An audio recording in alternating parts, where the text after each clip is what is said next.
Major funding for KPBS Evening Edition has been made possible in part by Bill Howe Family of Companies, providing San Diego with plumbing, heating, air, restoration, and flood services for over 40 years. Call 1-800-BILL-HOWE or visit BillHowe.com. And by the Conrad Prebys Foundation, Darlene Marcos Shiley, and by the following.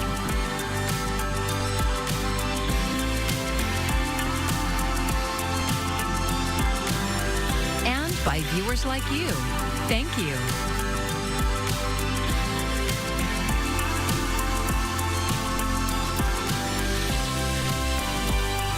Cesar Chavez's name is being removed from city facilities, programs, and public assets in San Diego.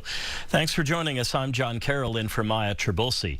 Late this afternoon, Mayor Todd Gloria signed an executive order to remove references to the labor leader while honoring the legacy of farm worker rights activism. Chavez's name is also being removed from colleges across the county and the country after allegations of sexual violence surfaced this week. KPBS North County reporter Alexander Nguyen spoke to students.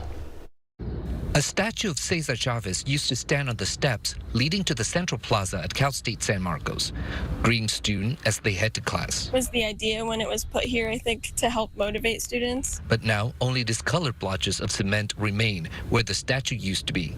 The statue that had been such an integral part of campus life. People would actually rub his shoulders for good luck or like leave little gifts for finals week. In a statement, the university says it removed the statue because it has become a symbol of pain for sexual assault survivors. But I'm glad that it's gone. But Haley Soto also feels conflicted at how fast the university acted after allegations came to light on Wednesday. Some people were thinking, like, interesting how it's a person of color compared to, like, how Confederate statues took a long time, like years, to take out. Graduate student Jonathan Hammond says everyone he's talked to agreed the statue should be removed, but that the action of one man shouldn't tarnish the farm workers movement. I think the school's decision to divorce the ideas from the man is a good move to basically say that the movement that he started is bigger than him now. Here at Southwestern College, Cesar Chavez's name has been removed from the Student Services building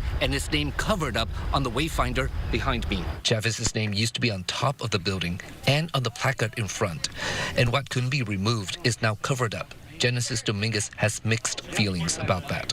I feel very complicated about it just because as a Puente student, we hear a lot about Cesar Chavez and so many great Mexican historical figures and Hispanic historical figures. So it being removed is a bit heartbreaking. Southwestern Chief of Staff Anita Encarnacion says the decision to remove Chavez's name was made after feedback from students and staff. We want our students to know that they're on a campus that responds proactively, that they can come here and know that they're going to be safe, and that we're not waiting for them to tell us they need to be safe. She says the reaction on campus has been overwhelmingly positive. As for whose name should replace Chavez, she says that decision will come later. Back at Cal State San Marcos, the university says it will convene a campus group to determine what will replace the statue. But students already have some ideas. I would like to see a statue of like a woman. I think they should put up Dolores. She was one of the co-founders. Alexander Nguyen, KPBS News. The San Diego Unified School District plans to consider changing the name of Cesar Chavez Elementary School. The school board will vote on starting the renaming process on Tuesday. If approved, the process will include a naming committee and also gathering community input. Board regulations typically limit the district to one school name or mascot change per year, but the district says the significance of the allegations against Chavez warrant considering changing the elementary school's name. This week's high heat and a broken sewage pump have led to a smelly situation in the South Bay. Today, San Diego County reported elevated hydrogen sulfide emissions. The gas, known for its strong rotten egg smell, is being tracked by the County Air Pollution Control District's network of monitors. The county says work to repair a broken pump in Tijuana's sewage infrastructure may also be contributing to the foul smells. People in South Bay communities are encouraged to limit outdoor activities, keep windows closed, increase air circulation indoors with fans or AC, and run an air purifier. It has been a hot spell, no doubt about it. We had monthly record highs broken in places like Palm Springs, and we're still dealing with heat advisories for most of the area and in the deserts and the interior this evening. Early part of the evening, still extreme heat warning is continuing. Now, we're going to get a little bit of subtle relief as we step deeper into the weekend. For the coast, a little bit of low clouds increasing at night. We'll get down to 63. We'll have your complete forecast, trying to sniff out some more relief ahead. More than 2,000 Camp Pendleton Marines left San Diego this week for a deployment amid the escalating conflict with Iran. The 11th Marine Expeditionary Unit on the USS Boxer left Wednesday. 2 other amphibious ships deployed with the Boxer. The Marines were reportedly already training for the deployment when the order came to leave early. A Navy 3rd Fleet spokesperson in San Diego says the Boxer is conducting routine operations in the Pacific, but an official told the Associated Press and other outlets the ship is bound for the Middle East. Iran's effective shutdown of the Strait of Hormuz has locked up 20% of the world's oil. You've likely already gone through price shock at the pump, but the lockdown has restricted other goods too. Maribel Gonzalez breaks down how consumers here at home could be impacted by the ongoing conflict abroad.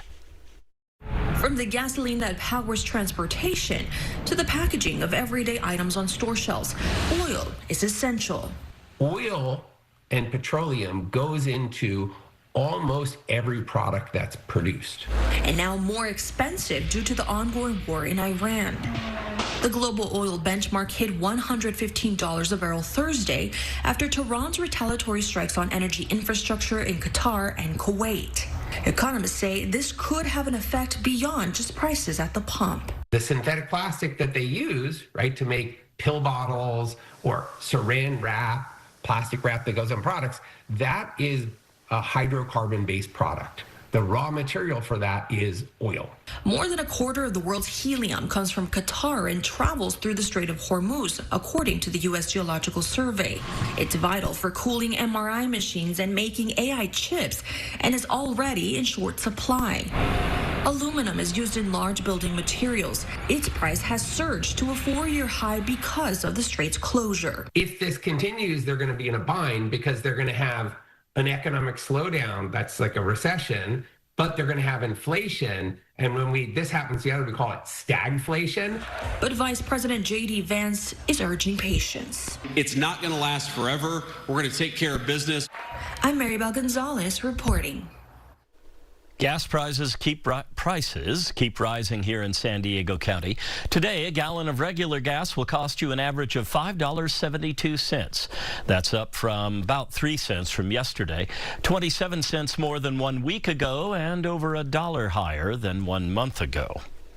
Security lines for air travelers have been unpredictable this week. Some airports are seeing high levels of call-outs by Transportation Security Administration officers who are working without pay amid a partial government shutdown. Ivan Rodriguez reports on the travel challenges with spring break in full swing. At Hartsfield-Jackson Atlanta International, one of the busiest airports in the world, travelers were warned about 2-hour wait times Friday morning. For travelers needing special assistance, long wait times create a bigger challenge. I have MS. How you going to expect me to stand up and push my own self in a wheelchair? Atlanta got to do better. I had to pay a stranger $100 to push me and get me through the TSA line. Do better. Trump, fix it.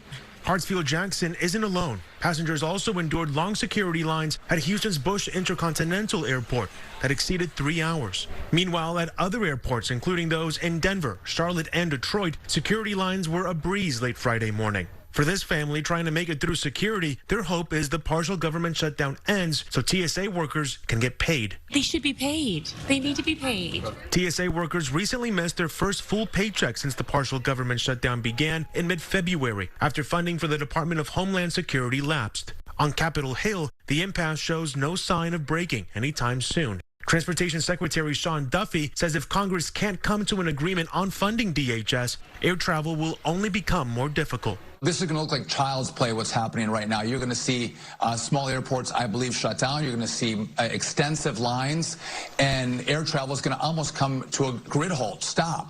Ivan Rodriguez, KPBS News. The Trump administration approved a merger this week between TV giants Nexstar Media Group and rival Tegna. Lawsuits were immediately launched to block the deal, citing concerns over monopolizing TV markets across the country. Dean Nelson is a professor of multimedia journalism at Point Loma Nazarene University. It may be constricting free speech in one particular medium of broadcast television, for instance, but people aren't getting their information from broadcast by and large anyway. Nexstar's plans to buy Tegna date back to last August, when the company said it would buy the TV giant for $6.2 billion. The Associated Press reports the deal required the approval of the Federal Communications Commission because the government had to waive rules on how many local stations one company can own. If it survives legal challenges, the deal would create one company that owns 265 television stations across 44 states and the District of Columbia. Here in San Diego, it would mean single ownership of news stations KUSI, Fox 5, and then CBS 8, which was previously merged with the local CW station. Rough times are getting even rougher at CBS News. The company announced today it's laying off about 6% of its approximately 1,100 workers. It comes just 6 months after broader layoffs at parent company Paramount also impacted CBS. Editor-in-chief Barry Weiss is also shutting down CBS Radio entirely. Sources say she wanted to save it but had no choice because it stopped generating revenue.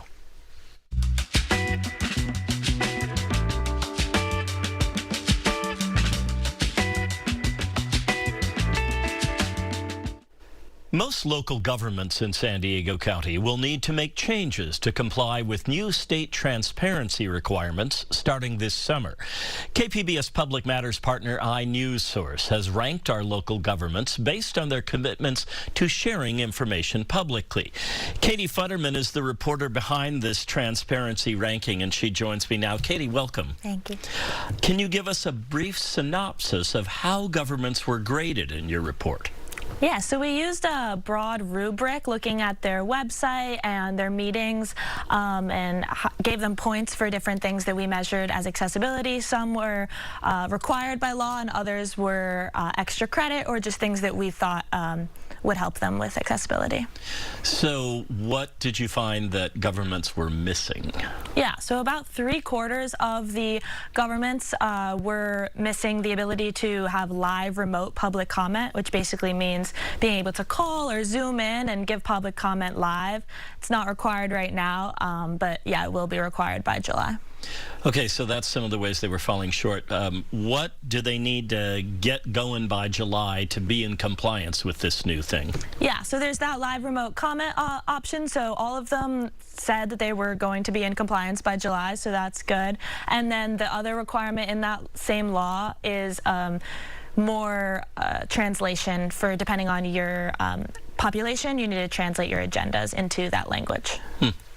When you were compiling this report, what were the responses like from the governments? For the most part, they were really good. We got to talk to some excited city clerks who shared some of the things they were doing.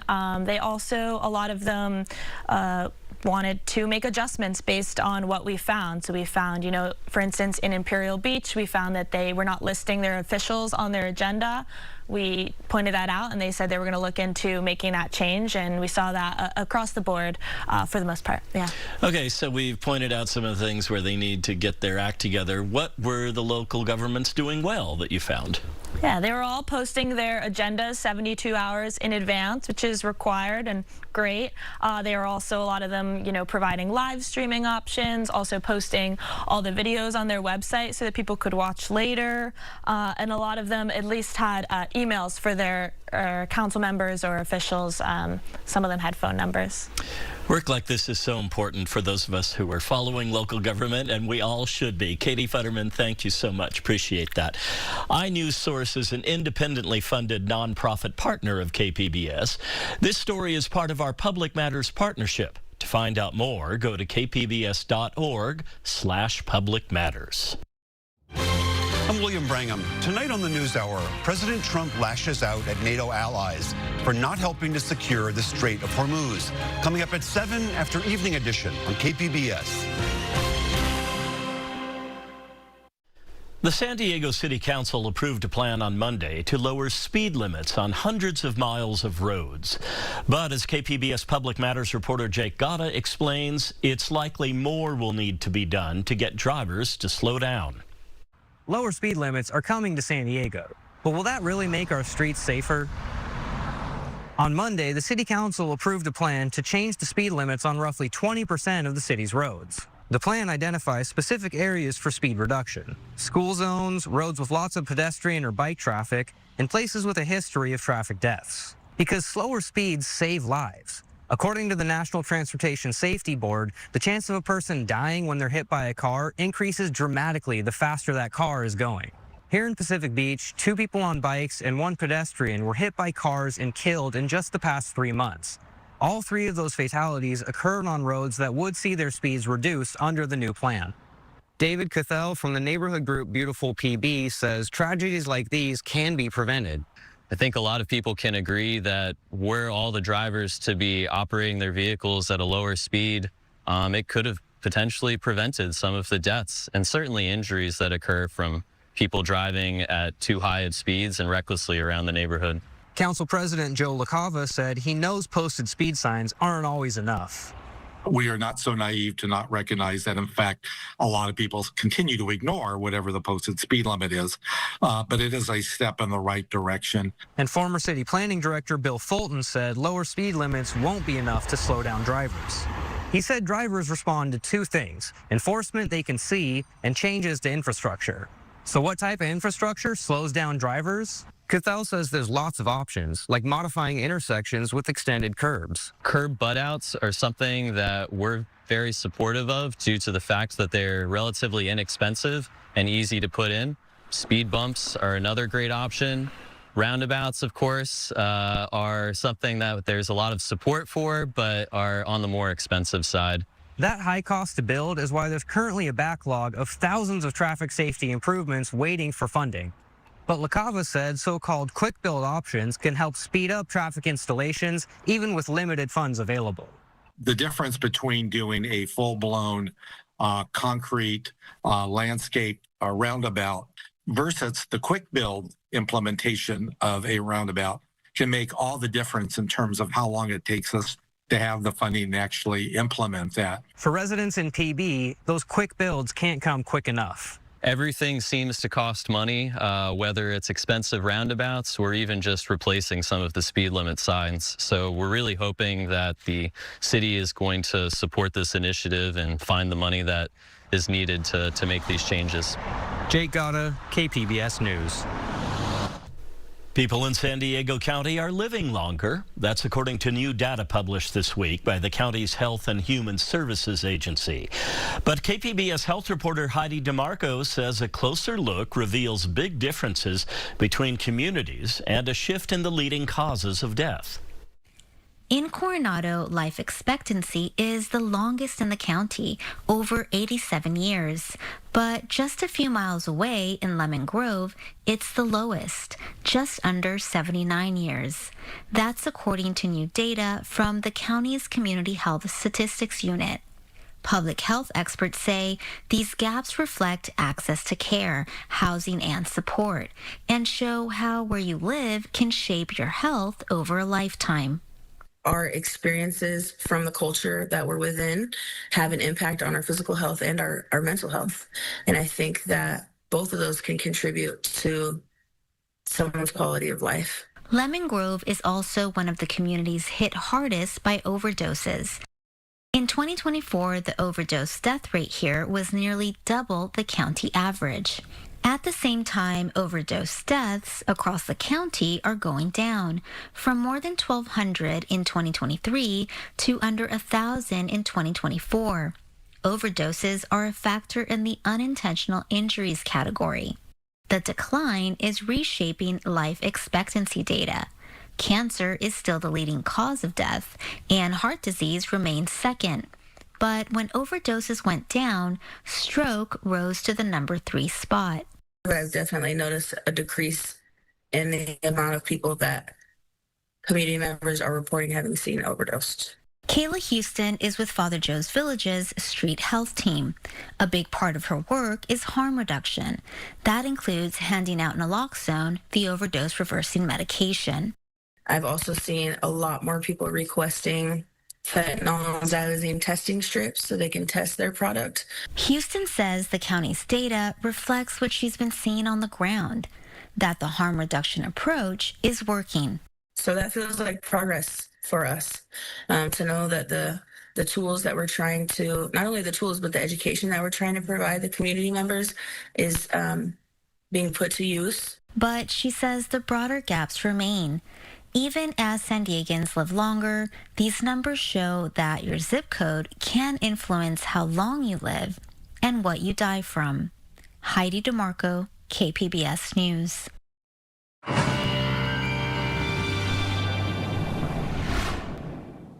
Well, we have a lot to talk about here regarding the heat that has been breaking monthly records. They've continued to fall in some inland areas and across the desert Southwest. The worst of the heat is tapering off. It's not going to be as hot for the coastal areas, and more of Orange and San Diego counties are beginning to step out of the worst in the next week. But in the meantime, this evening, still heat advisories are in effect, and in the interior deserts, extreme heat warnings are in effect for inland most portions, the desert locations of San Diego County. So there's a little bit more low cloud cover and even some fog developing for coastal areas tonight, down to 63. And the only relief on Saturday is going to be in coastal parts of Southern California and up in the mountains, but the desert's still broiling heat out there. So here we are, 103 in Borrego Springs. There's the hot thermometer, around 90 in Ramona, 92 in El Cajon. But along the coastline, it's still very warm for March, but we're back into low 80s and just a sliver of cooling compared to where we were during the worst of the worst. So the heat's going to be expanding eastward through Saturday. Records fall in the plains. There's also some fire risk, moderate fire danger in areas of far southeast California. We're dealing with the worst of that up into Wyoming and western parts of Nebraska. But to take a look at this. So again, today, this afternoon and evening, we've been hovering around 107 in Palm Springs. The March record from yesterday, from Thursday. Thursday, we hit 107 in Palm Springs. So that was a new hottest day in the books in March history for Palm Springs. But look at this. Moving forward, back to the double digits Saturday, mid-90s on Sunday. There will be some subtle improvements. Other areas like Phoenix continue to be breaking and shattering daily records, at least after the monthly record highs recently set. Vegas, still very hot. Denver, they get some cooler air into Sunday. So again, we're still in the midst of this. Very warm on Sunday night and Monday. But the worst of it will be behind us. So the coastal forecast around 80 Saturday, 78 by Monday, and still warm on Tuesday. Still very warm, but not as hot as we've been. Inland areas, 80s, upper 80s at that. Some areas locally near 90. Mountains falling into the 60s Monday, but a little bit of a warming trend again into Wednesday. And for the deserts, here we are, triple digits Saturday, Sunday, and again on Wednesday. And the hot thermometers across the board, just not quite as scorching Monday and Tuesday. I'm AccuWeather meteorologist Jeff Cornish for KPBS News. Cooling pavement is being used in a Los Angeles neighborhood to help beat the heat. A reflective paint coats streets, playgrounds, and rooftops with materials designed to bounce sunlight away instead of absorbing it. Jasmine Veal sees how much of an impact it's having in one community. We're preparing for July, so we did not expect this heat wave. As volunteers set up a food giveaway in the heat, they're working right on top of one of Pacoima's cooling experiments, streets coated to reflect the sun. Yes, you can. You can definitely feel it. Before you would feel the heat come out, come up, and now it's nice. 4 years ago, community groups like Pacoima Beautiful and Climate Resolve worked with the city to paint 18 square blocks using different colors, turning dark asphalt into lighter, reflective pavement. The science is straightforward. Dark pavement absorbs heat. This coating reflects it, reducing surface and air temps, all part of a push to fight extreme heat in a community that feels it the most. Maria Ramirez lives right across the street and says it feels cooler, and even her generator doesn't have to work as hard. I needed more paint. 5 nearby homes also got reflective shingles designed to keep houses cooler and cut energy costs. Is this cooling pavement working? Yes, I would say so. Cool Pavement is the newest addition of Cool Surfaces. Selena Melgoza with Climate Resolve says it's not a permanent solution, though. The coating lasts about 5 years, but early data shows it is making a difference. A study of Pacoima's cooling pavement in 2024 found ambient air temperatures dropped as much as 3.5 degrees and up to a 10-degree drop in surface temperatures. There are houses that don't have AC units. They have poor insulation. Their communities do not have tree-lined streets. And bringing interventions like cool surfaces, cool roofs. It's a start. It's a start. So we appreciate it. We appreciate every little thing that happens. Because even small drops in temperature can matter in a place where extreme heat is a daily reality. Jasmine Veal with that report. Climate Resolve says their next project is to apply cooling paint to 40 blocks in South Los Angeles. The city zoo might also get a cooling paint job. You can find tonight's stories on our website, kpbs.org. Thank you so much for joining us, everybody. I'm John Carroll. Have an excellent evening and a wonderful weekend. Major funding for KPBS Evening Edition has been made possible in part by Bill Howe Family of Companies, providing San Diego with plumbing, heating, air, restoration, and flood services for over 40 years. Call 1-800-BILL-HOWE or visit BillHowe.com. And by the Conrad Prebys Foundation, Darlene Marco Shiley, and by the following.